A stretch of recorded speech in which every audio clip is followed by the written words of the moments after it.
قیامت کے دن سب لوگ اللہ کے سامنے کھڑے ہوں گے تو غریب پیروکار بڑے بن بیٹھنے والوں سے کہیں گے کہ ہم تو تمہارے پیرو تھے، کیا تم اللہ کا کچھ عذاب ہم پر سے دفع کر سکتے ہو؟ وہ کہیں گے کہ اگر اللہ ہم کو ہدایت کرتا تو ہم تم کو ہدایت کرتے۔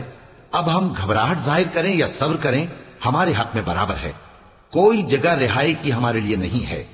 اور جب حساب کتاب کا کام فیصل ہو چکے گا تو شیطان کہے گا جو وعدہ اللہ نے تم سے کیا تھا وہ تو سچا تھا، اور جو وعدہ میں نے تم سے کیا تھا وہ جھوٹا تھا، اور میرا تم پر کسی طرح کا زور نہیں تھا۔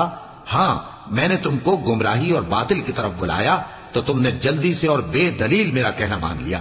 تو آج مجھے ملامت نہ کرو، اپنے آپ ہی کو ملامت کرو۔ نہ میں تمہاری فریاد رسی کر سکتا ہوں اور نہ تم میری فریاد رسی کر سکتے ہو۔ میں اس بات سے انکار کرتا ہوں کہ تم پہلے مجھے شریک بناتے تھے۔ بے شک جو ظالم ہیں ان کے لیے درد دینے والا عذاب ہے۔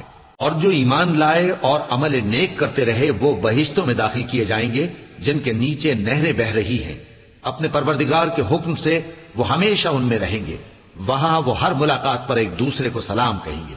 کیا تم نے نہیں دیکھا کہ اللہ نے کلمہ طیبہ کی کیسی مثال بیان فرمائی ہے؟ وہ ایسی ہے جیسے پاکیزہ درخت جس کی جڑ مضبوط ہو اور شاخیں آسمان میں پھیلی ہوں۔ وہ اپنے پروردگار کے حکم سے ہر موقع پر پھل لاتا ہو، اور اللہ لوگوں کے لیے مثالیں بیان فرماتا ہے تاکہ وہ نصیحت حاصل کریں۔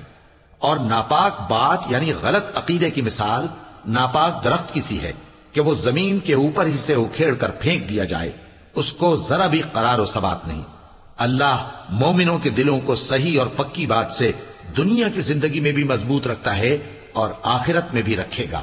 اور اللہ بے انصافوں کو گمراہ کر دیتا ہے، اور اللہ جو چاہتا ہے کرتا ہے۔